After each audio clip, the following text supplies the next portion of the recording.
Welcome to Twilight Fables, where we tell stories for you to sleep or try to. Tonight, we descend beneath the waves into the haunting stillness of the sea. You may think you know the Little Mermaid, a tale of longing, love and sacrifice, a story sung to children as a fantasy of courage and devotion. But not everything beneath the surface is beautiful. Some things are better left submerged, forgotten. Once upon a time, in the kingdom of Maraholt, perched on the cliffs of a restless northern sea, the people whispered of the deep. Old superstitions clung to the air like salt, stories of drowned souls that never truly died, of melodies carried on the wind that could pull the breath from your lungs, and of eyes watching from the black water just beyond the breakers. They feared the sea, they worshipped it, but above all, they never turned their backs on it. It is said that every 100 years, when the moon turns red and the tides pull farther than ever before, the veil between land and sea thins, and something ancient stirs beneath the waves, something hungry. This tale begins not with a splash, but a silence. The kingdom above was ruled by King Theon, a pious and proud man with salt grey hair and a deep scar from his days in the coastal wars. His castle faced the ocean like a challenge. Below, cliffs plunged into churning black water, where even gulls hesitated to fly. He was a widower, left to raise his only son, Prince Corwin, a quiet, sharp-featured young man who often stood alone at the ramparts, gazing toward the horizon. The servants whispered about him. He didn't laugh like other boys. He didn't flinch at the sight of blood during hunts, and sometimes, they said, he spoke to no one, answering voices no one else could hear. The prince dreamed of the sea.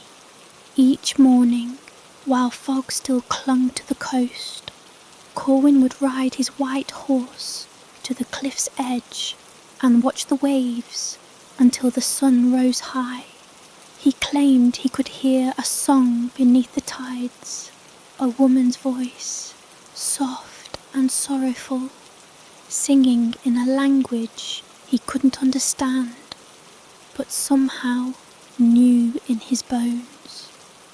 The castle priest warned the king that the boy was cursed, touched, perhaps, by something that had followed him from the womb, but Theon dismissed it as nonsense. His court had no place for omens.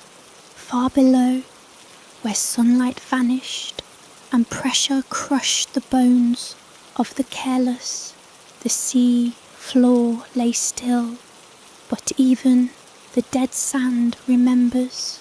There, nestled between jagged trenches and the remains of forgotten ships, was a palace carved from whale bones and obsidian coral. Twisting spires reached upward like broken fingers, and the windows were black pits where no light entered or escaped. This was the court below, home to the daughters of Tethys, the drowned queen.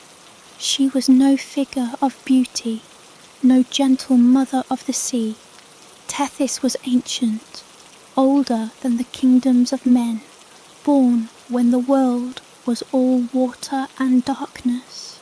Her children, not mermaids as in tales, but sea-born creatures of bone, scale and sorrow were bound to her will. They bore names in a tongue forgotten by land-dwellers, each tied to an element of the deep. Silence, pressure, hunger, stillness, and song. One of them, the youngest, was called Lyra, though her true name would drown a man if spoken aloud. She was different from her sisters, curious, restless. She listened to the cries of gulls above the surface, watched ships from the shadows, and yearned for something the sea could not give. She had seen the prince, standing alone at the cliff's edge, and felt a pull, not of love, not yet, but something stranger, a thread, a mirror. She knew the feeling of being watched, of being called. She too had heard the voices. Tethys forbade contact with the world above. It was not their place. Men were violent, forgetful creatures. They carved up the sea with blades and nets and drowned her kin for sport. The land was cursed, and the drowned queen had sworn never to rise again. But Lyra dreamed of walking. She whispered to the barnacle-covered idols at the temple's edge, made offerings of polished stones, and whale teeth to the old gods buried beneath the trenches, and waited. And one night something answered. It rose from the deep like smoke, coiling through her mind with the weight of centuries. It did not speak, but showed her memories that were not hers, glimpses of fire above the sea, of a tower falling, of a face that changed and bled and changed again. And it promised her legs, a body, a soul. But the sea does not give gifts freely. Every tide comes with a cost. Up on land, the prince began to change. He no longer slept through the night. He wandered the halls in bare feet, mumbling to paintings, staring into candle flames, as if waiting for them to flicker in a pattern only he could read. His dreams were full of water, choking, drowning, singing.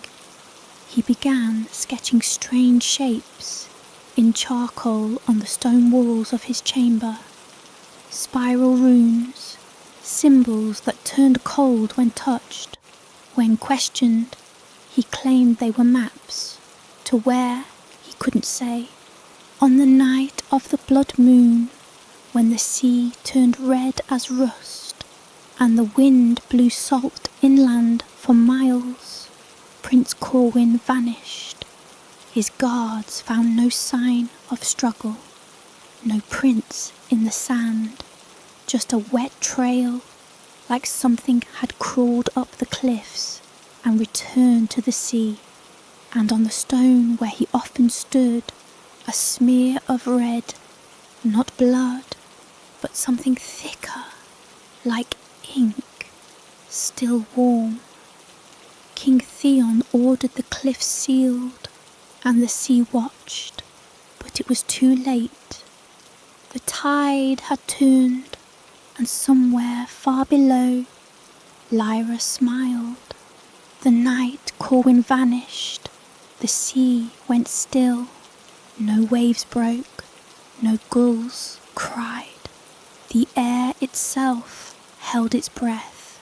Fishermen along the coast woke to find their nets shredded, twisted into knots by some force none dared name. At Mariholt's harbour, boats rocked gently on water so smooth it looked like glass, but not a soul ventured out to sea. Even the old sea dogs, Men who had survived shipwrecks and storms whispered of an ancient silence pressing in from the horizon. The king did not weep for his son.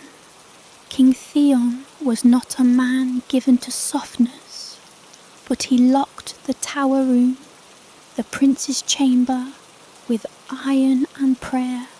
He ordered salt poured across the threshold.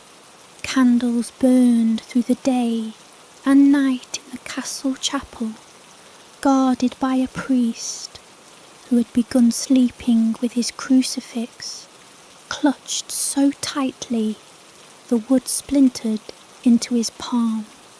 And down below, far, far below, she swam.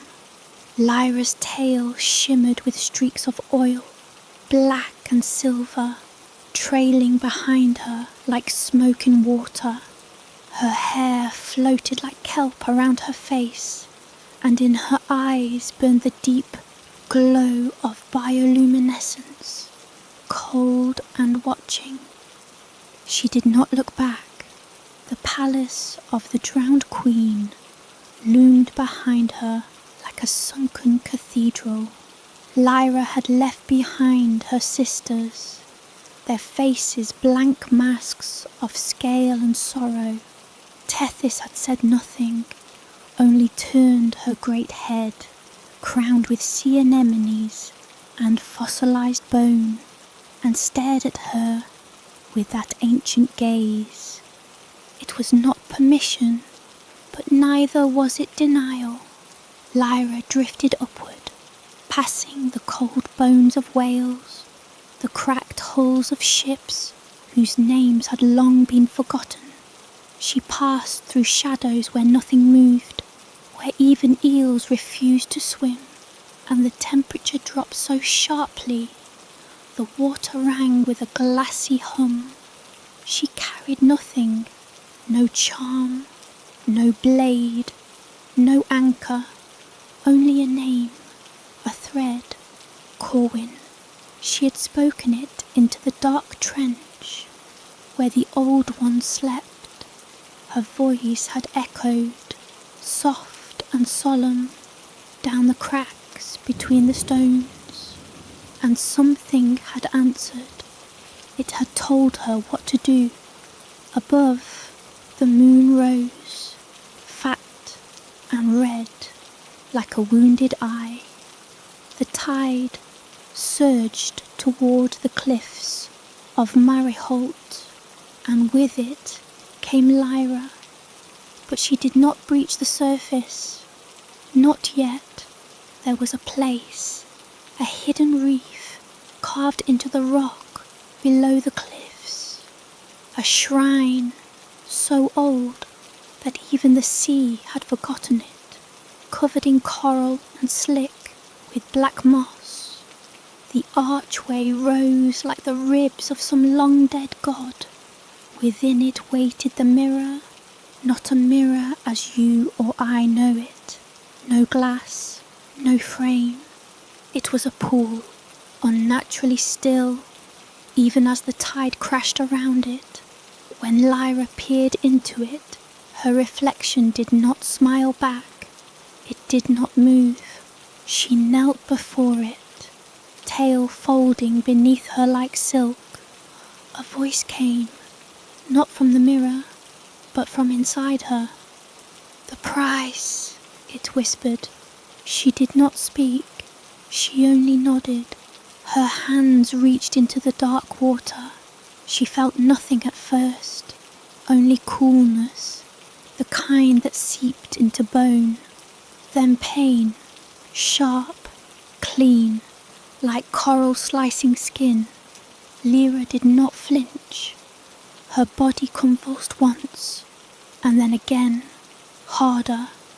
She arched her back, mouth wide but silent, as tendrils of shadow coiled up from the pool and wrapped around her tail. Her scales blackened, cracked, her spine twisted. The pain was blinding. The sea did not roar, it watched, and when it was done, Lyra collapsed beside the pool, gasping, breathing in air. Her tail was gone. In its place, legs, pale, unsteady, but wrong. They were not human, not quite. The skin was smooth, but too smooth, unmarked. The toes fused slightly, as though the sea could not bear to fully let her go. And on her thighs, faint lines shimmered like gills, trying to remember their purpose. She stood, and for the first time she felt cold. Above, the wind howled. She climbed the cliffs barefoot, her hands gripping barnacled rocks, ignoring the sharp pain of cuts and the sting of salt. The stars wheeled overhead, watching with indifferent eyes. Mariholt slept. By the time she reached the outer edge of the kingdom, dawn was beginning to brush the horizon with the faintest grey. She did not arrive in splendour. No prince found her washed ashore. There were no carriages or wide-eyed maids. Lyra entered Mariholt the way the sea always does, quietly, steadily, seeping into cracks. The villagers were the first to see her. They called her the Salt Girl, the woman with the sea in her eyes. She wandered barefoot into the edge of the fishing district, wrapped in a cloak of rough-spun cloth taken from a scarecrow. Her hair clung wetly to her shoulders, and though her lips were blue with cold, her expression was calm. She didn't speak. She simply pointed toward the cliffs. When the guards questioned her, she gave no name, but when the priest of the castle was summoned, he turned pale at the sight of her. He claimed she looked like the painting in the crypt, a forgotten relic of the old faith, a woman with webbed fingers and black hair, offering a crown made of coral. The king was not told. They brought her to the castle's edge, but dared not allow her inside. She was placed in a stone cottage by the sea, once used by lighthouse keepers, long since past. That night, the wind rose, and in the high tower where Corwin once slept, a candle flickered to life, though no one had lit it. She did not sleep. Lyra sat before the window, watching the sea. The transformation had left her weak, her body trembling with every movement, but her mind burned with clarity. She could feel him, Corwin, not far. His essence had bled into the land, soaked into the stones, the waves, the very air. But he was not whole. Something was missing. She whispered his name again, and from the cliffs, something answered. A shadow shifted beneath the surface of the sea. Not a creature, not a shape, a memory. The sea remembers, and it would not let go of the boy so easily. The next morning, the king finally heard of the stranger on his shore. He ordered her brought to him, and so Lyra, the last daughter of the drowned queen, ascended the cold stone steps of the castle, walking like a girl who had never learned the rhythm of land, every step an echo of a world beneath the waves. As she passed beneath the archway, the guards felt it.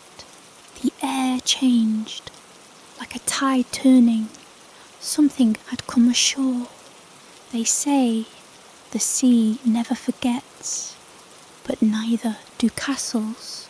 Stone remembers every footstep, every scream, every prayer that went unanswered within its walls. And Mariholt Castle had heard many. When Lyra entered, the air shifted, tapestries stirred without wind, fires guttered low, and far below the castle, in the crypts where the old gods slept, the iron seals wept rust. King Theon sat in the hall of frost, draped in furs and silence. His beard had grown wild since the prince vanished, streaked with white like frostbitten ash. His eyes, once sharp as obsidian, now dulled beneath sleepless lids. He had not spoken of Corwin in weeks. He had buried the boy without a grave. When the stranger was brought in, the hall fell quiet. Lyra wore a cloak made from sailcloth, her hair still damp, her feet bare, but she stood straight, her chin high, as though she were the one receiving an audience. The king narrowed his eyes. "You are the one they speak of."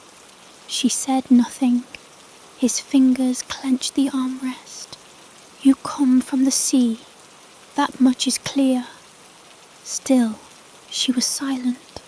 A guard stepped forward to speak, but Lyra raised her hand, and then she said, in a voice like wind through reeds, "Your son is not dead." The words struck like thunder. Theon rose to his feet. The hall crackled with held breath. "What did you say?" Lyra's eyes, blue as winter tide, met his. "He sleeps beneath." The king stared at her for a long moment. "This is a cruel jest." "It is not a jest." His face twitched. "You claim to have seen him?" "I felt him," she whispered. "He is still tied to this land, to this place, but not by will, by curse." Theon barked a bitter laugh. "You are mad." "No," said the priest, stepping forward from the shadows. "She is old." Theon turned on him. "What nonsense do you speak? She is not as she appears." The priest murmured, his hands trembling as he clutched the talisman beneath his robes. "I saw her in the crypts, on the wall, the mural of the drowned ones. Her likeness, her eyes, they watched me even then." Theon's face hardened. "You will not speak of those things." But the court had already begun to murmur. Lyra said nothing. Her silence was a knife. The king waved his hand. "Take her below. Lock her away. If she speaks truth, let the stones listen to her." She did not protest as they seized her arms, but as they dragged her toward the steps, she whispered something so faint it brushed only the ears of the priest. He called to me. The cell was deep, too deep, built into the cliff's face, where moisture never dried, and the stone walls sweated salt. It was a place for the forgotten. Rusted chains dangled from hooks. The door bore carvings older than the kingdom itself, symbols of protection, or perhaps warning. Lyra sat on the floor, her hair coiling like seaweed around her shoulders. She pressed her palm to the stone. It was warm. It pulsed. The sea was beneath her, close, always. She sang then, not a song of joy or longing, but a dirge, a melody older than human memory. Her voice was soft, barely louder than breath, but the sound carried up through the cracks in the castle's bones, down through the tunnels forgotten by men, into the crypts. In the west tower, the candle flickered again, and then extinguished. Theon did not sleep that night. He sat in the chapel, pacing. The flames on the altar refused to burn straight. The wind howled through sealed windows. A tapestry of St. Halwyn fell without reason, its rod snapping in half like bone. He thought of his son, of the day Corwin vanished. They had told him it was an accident, that the sea had taken him, but he remembered the shore, how there had been no footprints, no blood, only a circle of stones, blackened with salt, and a ring of tiny shells, laid out with unnatural precision. He had never told anyone that he heard something that day, a sound in the waves, whispering. At midnight, the priest returned to the crypt. His hand shook as he carried the lantern. The carvings on the door trembled in the light. He hesitated only a moment before opening the gate and stepping inside. The mural was waiting, a sprawling depiction of the old world. Before the kingdom, before the faith, it showed the sea rising like a great mouth, swallowing cities, devouring towers, and within it, women with eyes like abyssal stars. One now moved. The priest gasped. Lyra's image, once still, now turned ever so slightly. Her gaze met his. The lantern fell from his hand. The flame died. In the village, the tide receded, but it did not return. Children woke to find the ocean gone, drawn back far beyond the horizon, and from the deep trench beyond the bay, something began to rise. The tide did not return by morning. The villagers gathered on the black rocks and stared in silence at the empty bay. Ships lay moored in the muck, tilted like broken toys.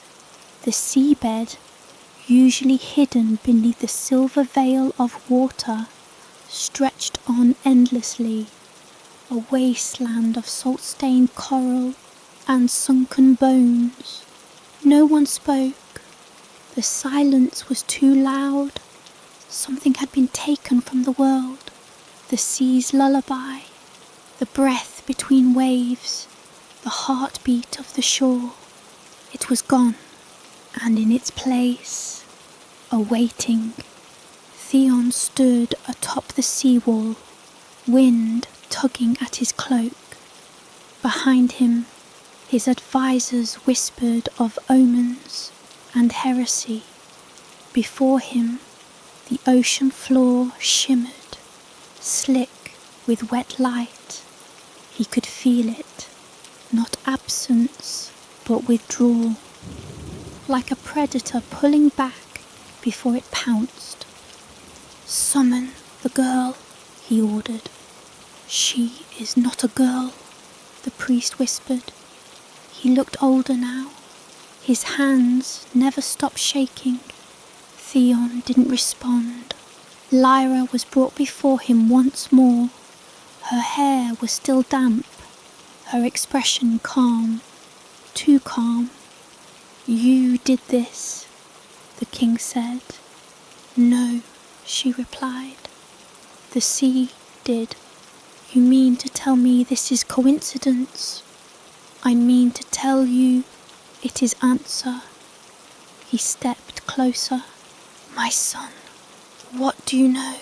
She looked beyond him, to the horizon, where the sea once lived. He is not lost. He was claimed, the king's jaw clenched. By what? Her lips barely moved. By what you buried? Theon staggered back, as if struck. He remembered how, in the early days of the kingdom, his ancestors had sealed something beneath the cliffs, not in stone, but in blood. They had spoken of a pact, of keeping the tides calm and the monsters sleeping. The pact had required sacrifice, children, once every generation. But when Theon rose to power, he declared those days over. The sacrifices stopped, and the sea began to change. First storms, then vanishings, then whispers in the surf. Now this, that night, the castle groaned, not from wind, but from within. In the high tower, the servants found salt crusting the windows. In the stables, the horses refused to feed. A cat was found drowned in a dry trough. And in the western wing, the oldest part of the castle, doors began to open on their own. Prince Corwin had always been drawn to the sea. He would walk the shore as a boy, humming strange melodies he claimed to hear in his dreams. He'd collect shells that no one else could see. Once he brought home a stone shaped like an eye, and it blinked. After his disappearance, the servants cleaned out his room, but now the door had returned ajar, and his bed was wet. Lyra walked the halls like she had always belonged there. No one stopped her. No one could. She traced her fingers along the cold walls, murmuring to them in a tongue older than the kingdom, and the stones listened. They remembered. They opened. Behind the chapel, in a hidden chamber, long bricked over, she found the seal. It was made of pearl, bone and sorrow, and it was cracking. In the village, a child named Elric wandered out to the empty shore. He had heard something calling him, something that smelled like brine and old songs. He stepped barefoot onto the exposed seabed. Shells crunched beneath him like tiny screams. He walked until he reached the edge, where the sea should have been, and stared down. There was a shape, far below, watching. He opened his mouth to scream, and salt poured out. The priest awoke from a dream of drowning, to find his bed soaked, not with sweat, but seawater. He rushed to the chapel, praying, begging for answers. The altar bled salt. He tore open the ancient texts, those bound in flesh and ink, and read the warnings his predecessors had buried, of the daughter below, of the bride of the drowned court, of a deal made in desperation, and a curse bound to blood. And he understood. Lyra wasn't here to destroy them. She was here to complete the pact. In the throne room, Theon stood alone, torchlight casting long shadows. Lyra appeared at the doorway, silent as the tide. "You must return him," he said. She tilted her head. "You said he sleeps. Let him wake." Her expression was unreadable. "You cannot wake what has been remade." He took a step forward. "He is my son." "He was your son." she whispered. "But you fed him to the sea. The sea does not give back what it eats. It only lends for a time." His voice broke. "Please." She reached into her cloak and withdrew a shell. It pulsed. "Take it," she said. He did. It was warm, wet. He held it to his ear and screamed, because what he heard was not the sea, it was breathing. The shell would not stop breathing. King Theon had cast it into the fire, crushed it beneath his heel, even buried it beneath a slab of obsidian in the temple crypts. But still, every night it returned, damp, pulsing faintly like a heartbeat on his pillow. He stopped sleeping. The castle noticed. The walls wept, doors warped with sea rot, paintings, once regal, dripped with moisture until faces dissolved entirely. Mirrors refused to show reflections, revealing instead a dark, lapping shore. And the prince's chamber, sealed since his vanishing, now whispered. The villagers tried to leave, wagons packed, boats prepped, children clutched to trembling chests, but the land had turned against them, wheels stuck in mud that hadn't been there the day before. Horses broke legs on invisible stones. Every ship launched returned with its sails shredded, their crews mute and damp with seaweed woven through their hair. One mother, desperate, tried to flee on foot with her infant. By sunrise, they found her asleep by the shore, cradling driftwood, still singing lullabies to something that was not a child. Beneath the castle, in the chamber, Lyra had opened. The seal had fully shattered. Salt poured in slow rivulets from its centre, forming patterns along the floor, spirals, glyphs, and an ancient symbol resembling an eye split in two. The air tasted of iron and brine. At its heart, something began to breathe, not with lungs, but with memory. The priest's sanity fractured with the rising tide. He now wandered the castle in a trance, speaking in the old tongue. They found him one morning at the base of the bell tower, eyes rolled back, hands clasped around barnacle-encrusted rosary beads, and skin lined with patterns like scales. He chanted, "She comes not on tides, but time. She comes when the pact is forgotten. She comes to collect what the sea was owed." And then he laughed. For 3 days straight, Theon's council demanded answers. "What is this curse?" one screamed, but he already knew. He led them to the vault, the true vault, where the royal records were buried, scrolls wrapped in skin, books chained to blackened iron, and at the very centre, a single parchment sealed in wax older than the kingdom itself. He broke it.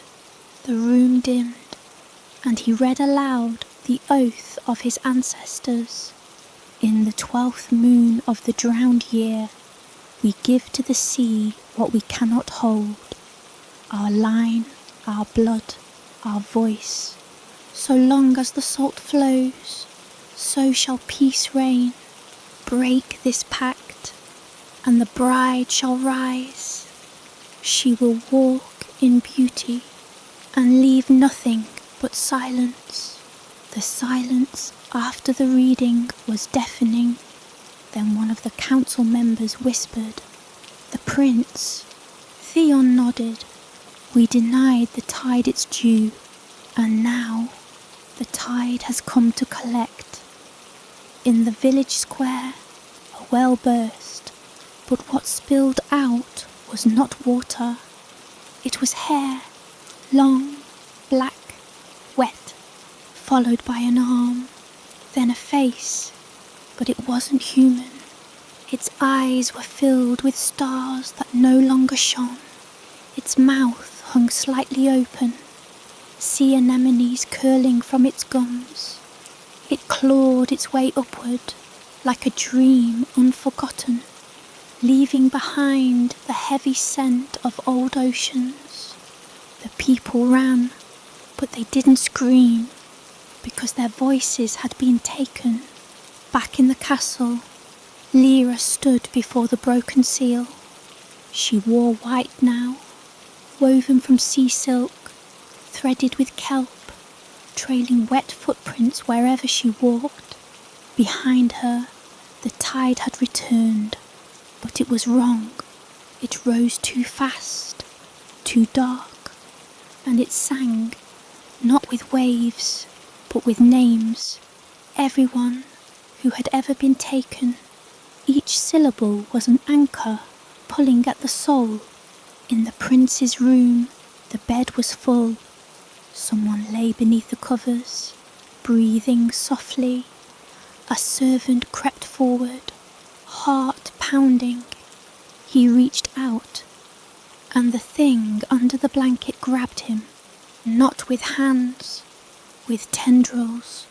They pulled him under the sheets. He did not come back. The room stayed quiet, except for the humming.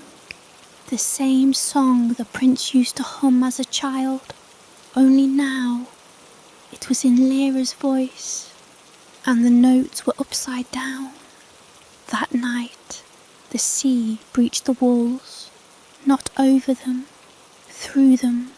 It crept like a mist, slithered into mouths, ears, eyes. Those who tried to flee found themselves ankle deep in impossible water, even on the highest tower, and from the horizon something came.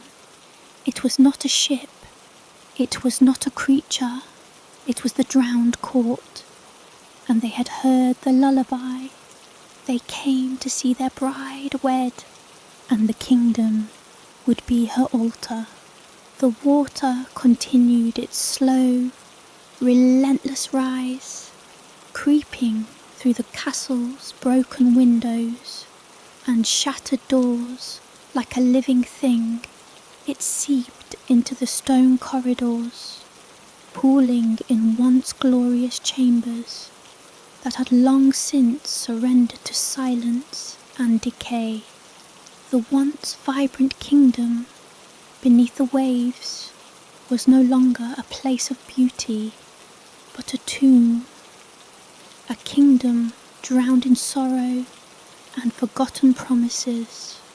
Lyra sat at the heart of this submerged ruin, her delicate frame illuminated by shafts of moonlight, filtered through the swirling water. Her hair flowed around her like a silken shroud, moving gently with the currents. Her eyes shone with a strange, eerie light, half hope, half despair. Around her, the drowned court, ancient and spectral, bowed silently, their coral masks whispering secrets of a time when men bargained with the sea for power they never fully understood. Their forms flickered between solidity and shadow, as if caught forever between two worlds. They were the rulers of a kingdom lost to the depths, trapped between life and death, their voices forever silenced, but their will as potent as ever. Their presence was a chilling reminder. The sea remembers every betrayal, every broken vow. Above them, the surface rippled, a quiet menace, hidden beneath the placid, moonlit sky. On the cliffs, above the flooded kingdom, villagers gathered, their faces pale and eyes wide with fear. Mothers clutched children close, and old men whispered ancient warnings. Among them stood a small boy, no older than 10, clutching a carved shell, a weathered heirloom passed down through generations. His grandmother had once told him stories of the sea's bargains and its price. "The ocean takes what it needs, child," she had warned, "but it listens to the song. The right song can calm even the fiercest storm." His voice trembled as he began to sing, a melody older than the kingdom, a haunting tune that seemed to echo from the ocean floor itself. The villagers fell silent, caught in the spell of the boy's song, their breaths caught between hope and dread. Beneath the waves, the drowned court paused, their coral masks turning slowly toward the surface, as if drawn by the music. Lyra's gaze sharpened, fixing on the boy's fragile figure. The bargain had begun, but it was no simple exchange. The ocean was patient, and its deals were never without cost. The boy's song grew stronger, notes weaving a tapestry of light through the dark waters. Yet beneath the melody, something ancient stirred, a creature not bound by mortal bargains, a beast woven from shadow and salt, awoken from the deepest trenches of the sea. Its eyes, like burning coals, glowed in the dark, watching, waiting. The villagers held their breath as the tide seemed to hesitate, the waves pulling back, as if caught in the tension between the boy's song and the ocean's will. Yet, beneath that fragile calm, the price of their hope was rising. Lyra's voice echoed through the flooded halls, a whisper both mournful and commanding. "The pact is blood and salt, etched in the depths of time. What is taken must be repaid." The boy's fingers tightened around the shell, the weight of the ocean's power coursing through him. The song was his weapon and his curse, a fragile shield against the darkness that sought to reclaim what had been promised long ago. But bargains with the sea are never simple. The beast beneath the waves surged forward, a tide of darkness threatening to engulf the light. The boy faltered, his voice cracking, but he held on, the melody bending the ocean's fury inch by inch.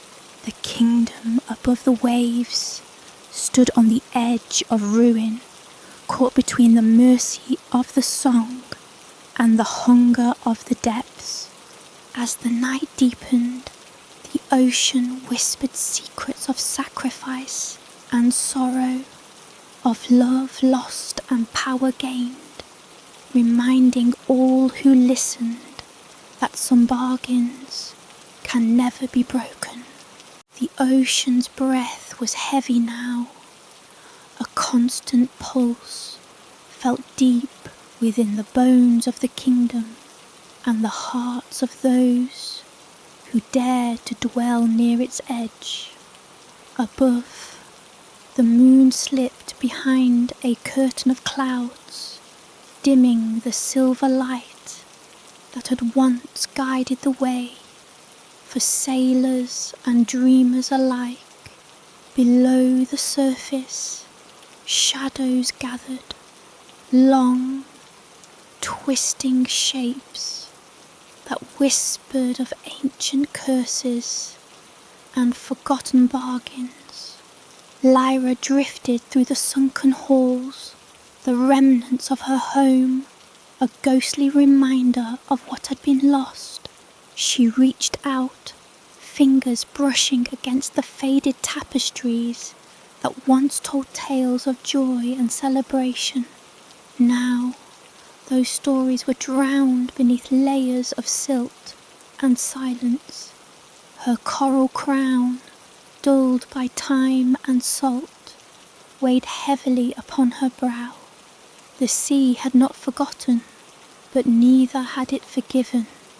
Each step, each glide, was a reminder of the price paid for her transformation. The bargain made with the depths was etched into her soul, binding her to a fate neither fully alive nor truly dead.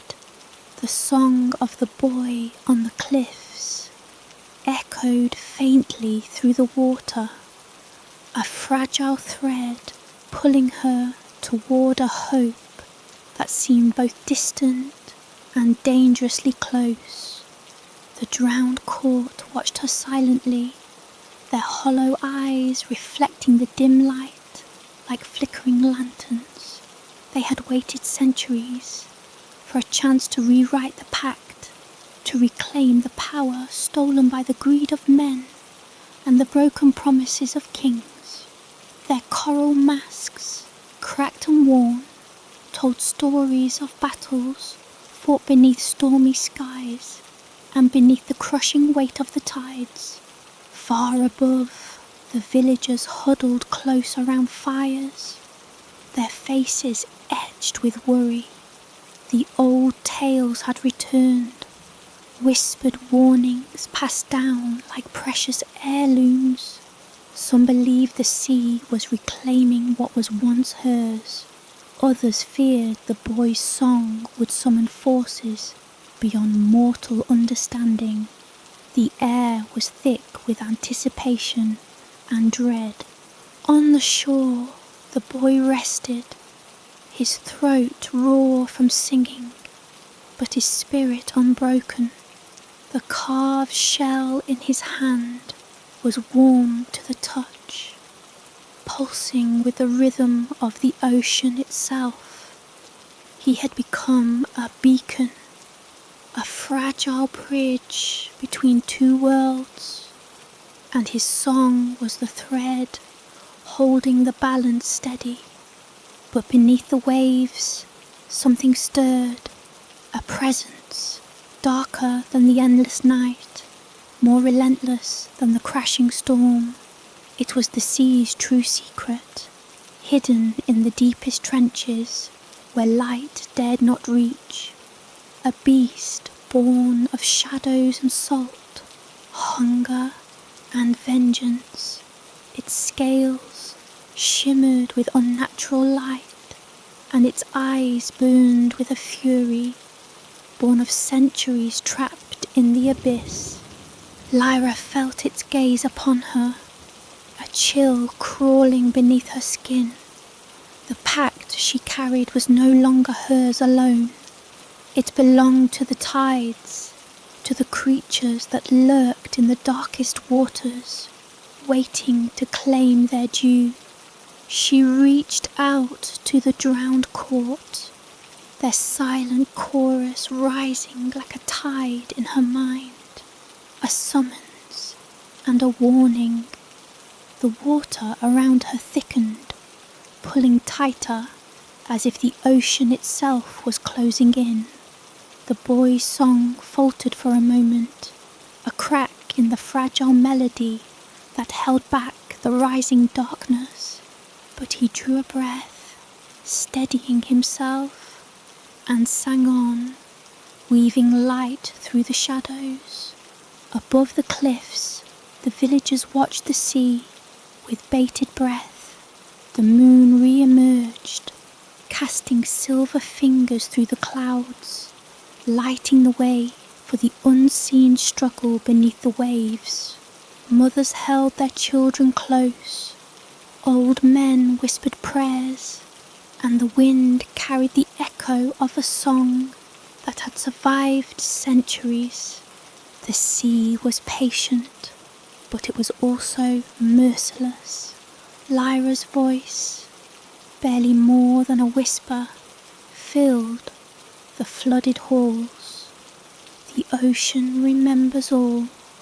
The price must be paid. The battle was far from over. The fragile hope resting on the boy's shoulders was a beacon in the darkness, but the shadows waiting to claim it were legion, and the tide was rising. The sea was restless. Waves crashed against the jagged cliffs, like fists upon a door long locked. The salt hung heavier in the air that night, clinging to the skin and stinging the eyes, as if the ocean itself was watching, waiting, and in the depths, something ancient was stirring, something that had slept for far too long. The boy stood at the edge of the rocks, his bare feet bleeding into the stone. Though he did not feel it, his voice was hoarse now, frayed and raw from the endless singing. But he sang still. He sang because she was listening. Somewhere below, in the black cathedral of the deep, she waited. Lyra! The shell he clutched pulsed faintly with each note, growing warmer as the song continued. Its glow had shifted, once pale and gentle like moonlight, now flickering with a deeper hue, tinged with something older, something harder to name. It was no longer just a charm. It was a key, a beacon, a final thread holding back whatever lay beyond. Beneath the waves, Lyra floated in the centre of a crumbling circle of statues. What had once been a temple of worship, now long since claimed by the sea. The faces of the gods were worn and eyeless, their mouths opened wide in silent screams. Their stories had been drowned centuries ago, but their hunger remained. Her hair drifted like strands of ink around her face, and her eyes reflected the bioluminescent shimmer of the deep, a soft, ghostly glow that pulsed in time with the song. She could feel it drawing her upward, or pulling her down. It was hard to tell. The boundary between sky and sea had thinned, the world folding in upon itself like a tide returning to shore. The drowned court encircled her, moving not with their limbs, but with the current, their forms suspended like puppets in a forgotten play. Each one bore a mark upon their chest, a spiral etched in coral, bleeding dark brine. They were the remnants of past pacts, ghosts bound to the weight of the old magic. Their lips did not move, but she heard them nonetheless, a whisper like kelp brushing skin. He calls you. He breaks the silence. He invites the tide to rise. A tremor passed through the water, and from the trench beyond the temple ruins, the thing that had awakened rose a little higher. It did not resemble any creature known to sea or sky. It was not a fish, nor a serpent, nor a beast. It was a memory, a hunger, a story long buried in sand. Its body coiled through the dark like smoke, and eyes, too many eyes, opened along its length, blinking slowly, each one etched with forgotten sorrow. Lyra turned to face it, the shell at her chest now glowing in answer to the boy's song. Her fingers trembled as she touched it, and for a moment she remembered what it was like to breathe without water in her lungs, to speak without the sea muffling every word. She did not swim away. She swam toward it. She did not know if it would destroy her, or if it was her destiny to become part of it. But the pact had been made, long ago, and again with her. The song had summoned the tide. Now the sea would demand its sacrifice. Up above, the villagers had gathered again, this time not out of curiosity, but fear. Old women held rosaries, but they did not pray to the gods of the sky. They whispered to the ocean, offering it salt and bread and silence. They remembered the stories that had never made it into books, the ones their grandmothers spoke only once and never again. The boy, barely more than a child himself, kept singing. His legs ached, his voice cracked, but he sang. He didn't know what would happen if he stopped. And then the wind changed. It swept across the cliffs with a low moan, curling through the village, tugging at windows and doors. The sea responded, not in waves, but with stillness. For a brief moment, the water went calm, unnaturally calm. The surface reflected the moon with the clarity of glass. Then a figure emerged. She did not rise from the sea, so much as step through it, the way one might walk through a curtain. Her hair was dark, long, heavy with brine. Her dress was woven of seaweed and kelp. The train dragging behind her, still wet. Her feet left no prints on the stone, but every villager knew they had never seen her before. Lyra, but not as she was. The transformation was incomplete, or perhaps it was complete in a way no one had imagined. Her eyes glowed faintly, not human, not fully creature either.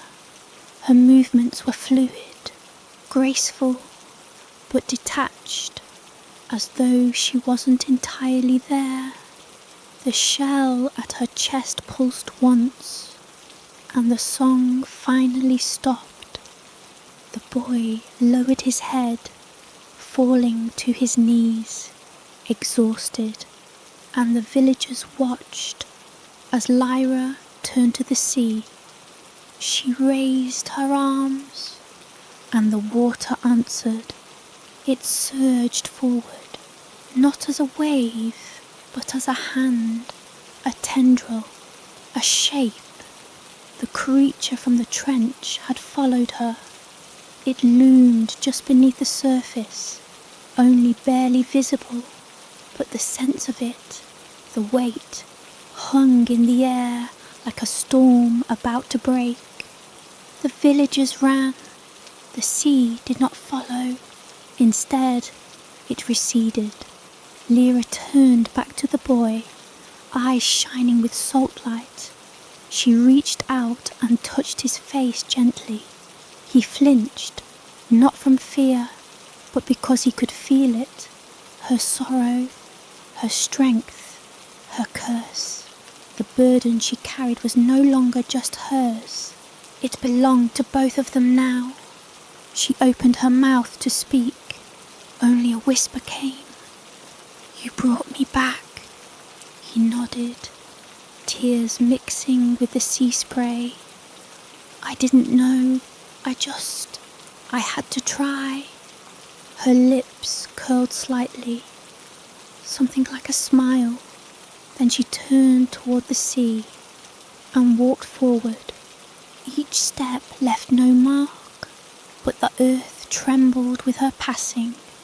And when the tide rose again, the village knew it would not be the same.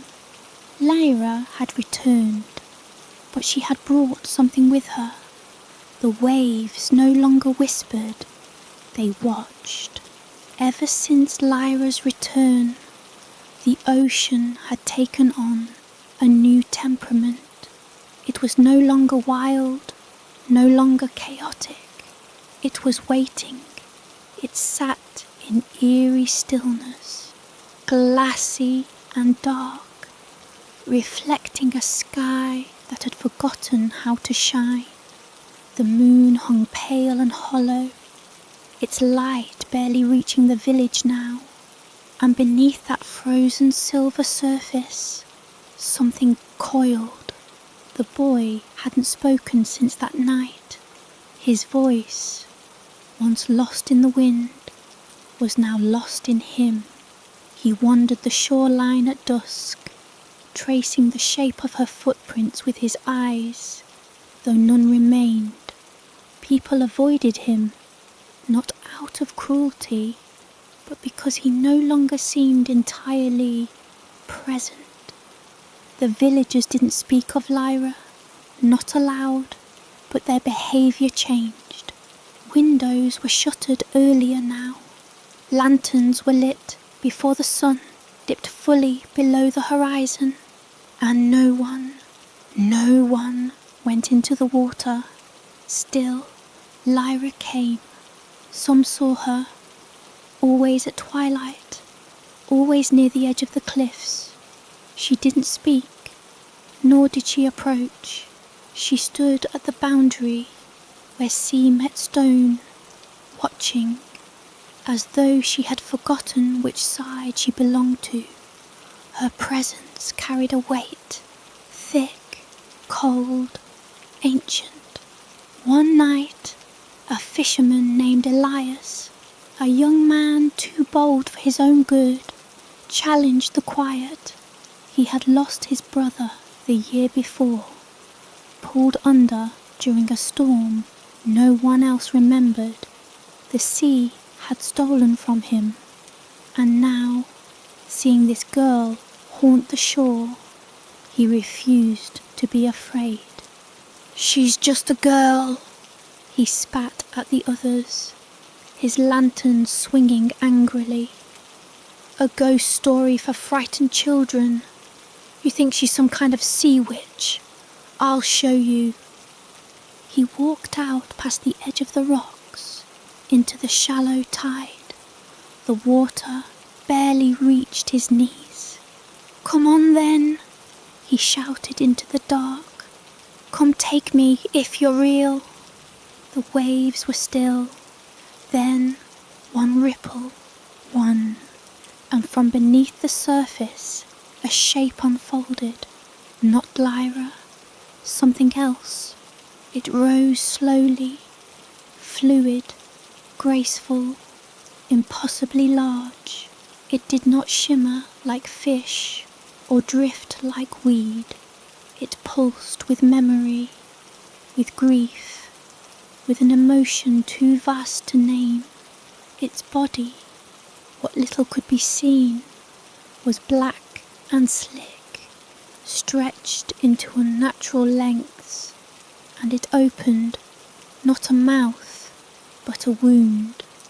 A mouthless scream echoed across the water. Elias screamed too. By the time they reached the beach, he was gone. No splash, no trace, just his lantern, still burning, drifting against the rocks. The villagers said nothing. There was no search party, only silence, as if speaking of it would summon more. The boy stood further down the shore, watching. Lyra was there, too, farther out, her form half submerged, hair flowing around her like sea foam. She didn't look at the villagers. She didn't react to Elias. She just stared at the horizon, eyes dull, as though some part of her had stayed behind in the trench. That night, the boy dreamt. He stood at the bottom of the sea, not drowning, not breathing, just being. The ruins of the temple lay around him. The statues twisted into new shapes. Their mouths moved now, chanting in a tongue that sounded like bubbles and bone-scraping stone. In the centre, the creature waited, and Lyra stood before it, her arms outstretched, her skin etched with symbols made of light. "You called me," she said, but it wasn't her voice. "You woke it." The boy tried to speak, but his throat was filled with sand. Still, his thoughts were clear. "I just wanted you back." Her eyes met his, glowing with that eerie, soft sorrow. "It doesn't work like that." He reached for her, but something gripped his ankle. A hand. No, not a hand. A memory in the shape of one. It pulled. He woke screaming. Outside, the sea roared. The storm came with no warning. The winds tore through the village like knives, howling with voices that did not belong to the living. Windows shattered, roofs buckled. The ocean surged past its limits, swallowing the shore and creeping up the cobbled streets, like it had decided the land no longer deserved to stay dry. And standing in the eye of it all, untouched, unmoved, was Lyra. Her body was changing. She was no longer human, not even in part. Her skin had taken on a sheen, translucent and darkened like abalone shell. Her eyes were voids, endless and deep, and her hair no longer moved with the wind, but with the current. Even on dry land, she lifted her hands toward the sea, and the storm obeyed. The villagers fell to their knees, not out of reverence, but resignation. They understood, in that moment, that she was no longer one of them, that she was no longer reaching back for her old life. The pact had taken hold. The tide had risen. The sea had claimed its daughter. Then the boy stepped forward. He approached slowly, the storm parting around him as if recognizing its own. Lyra looked at him, not surprised, not angry, just sad. "I didn't know what I was waking," he said, his voice barely a whisper. Lyra nodded. "Neither did I." He reached into his pocket and pulled out the shell, the same one she had given him when they were still just children. It no longer glowed. It was cracked, drained, and heavy with silence. "Can I fix this?" Her eyes drifted to the storm, then back to him. "No, but you can choose what happens next." Behind her, the creature had risen again, its shape barely held by the water. It watched them with eyes that had seen the rise and fall of empires. The boy stepped forward and held out the shell. "Then I choose to give it back." Lyra hesitated. Her hands trembled as she reached out, touching the shell once more, and with a single breathless sigh, the storm stopped.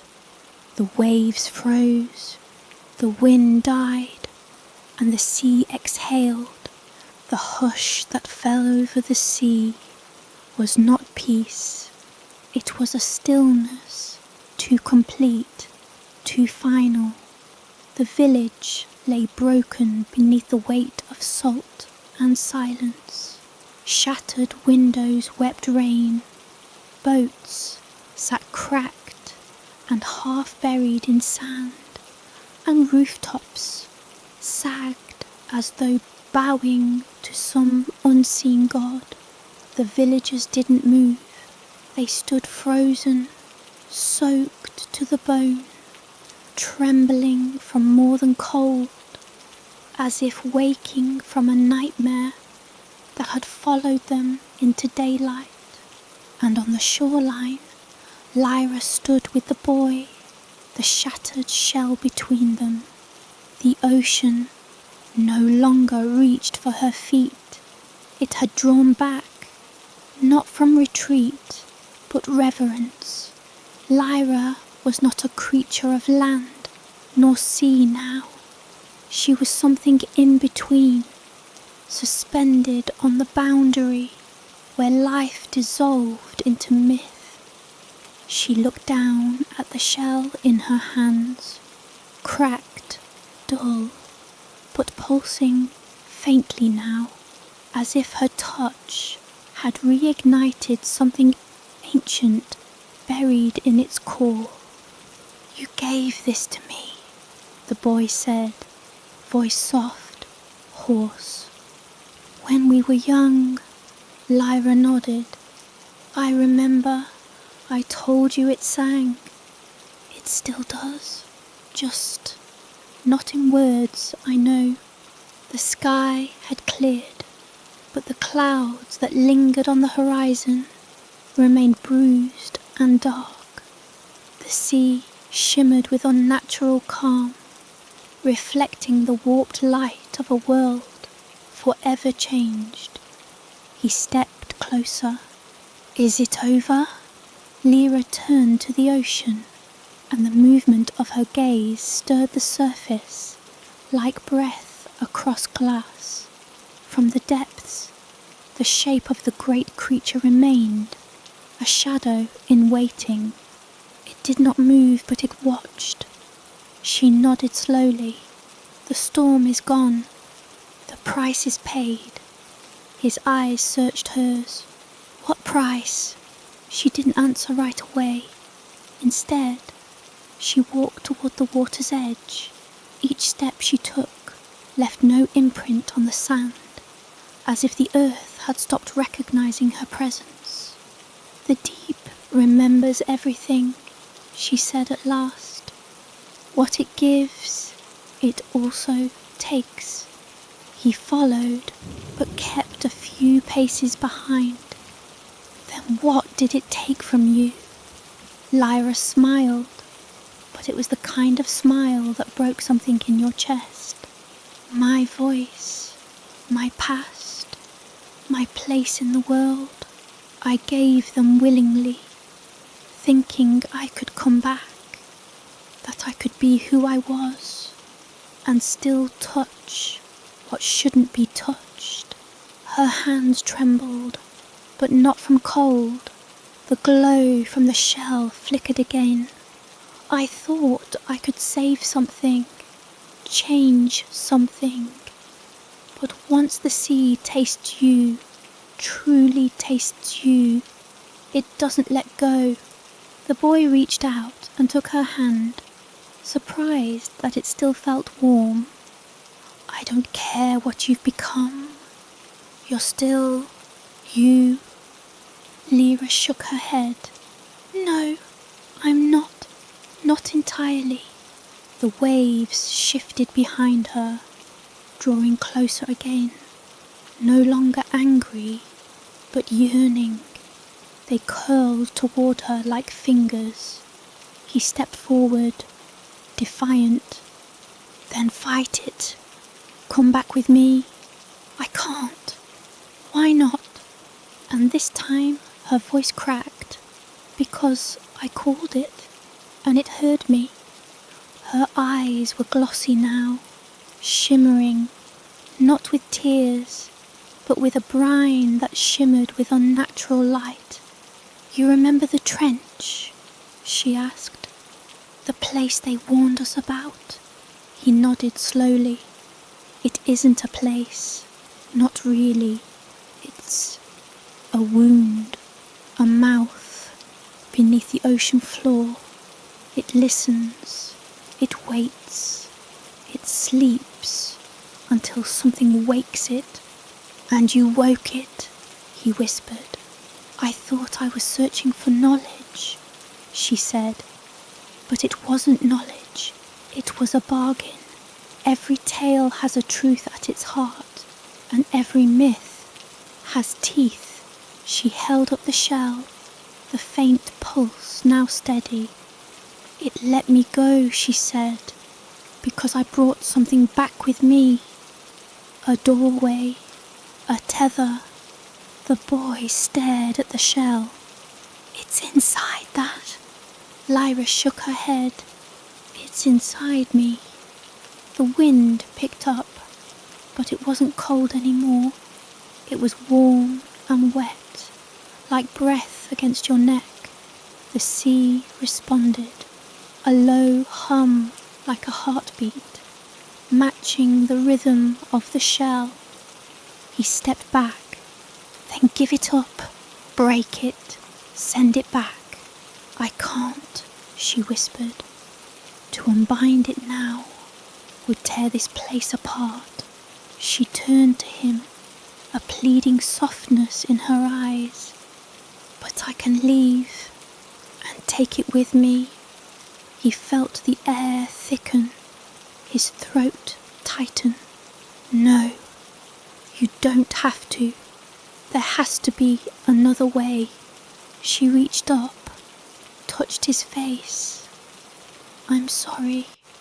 The ocean surged, not violently, but gently, pulling at her legs like a child clinging to a mother. The boy grabbed her wrist. Don't! Lyra's voice broke. If I stay, it finds a way through me. If I go, maybe the gate closes. No, he said, louder now, desperate. We can fix this. There has to be something else. And then, softly, sadly, she kissed his forehead. There was, once, but it's too late. The waves climbed her body, wrapping around her like silk ribbons. She did not struggle, she did not resist. The sea was claiming her, and this time she went willingly. Her last words were barely audible, spoken through the crash of waves. Don't follow me. And then she was gone.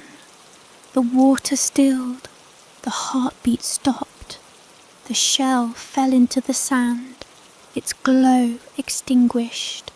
The villagers say the sea hasn't risen since, that no storm has touched their shores, that the tides behave now, cautious and quiet, but they also say that on some nights, if you walk along the cliffs just before dawn, you can hear a voice beneath the waves, not screaming, not weeping, singing, low, ancient, and full of sorrow.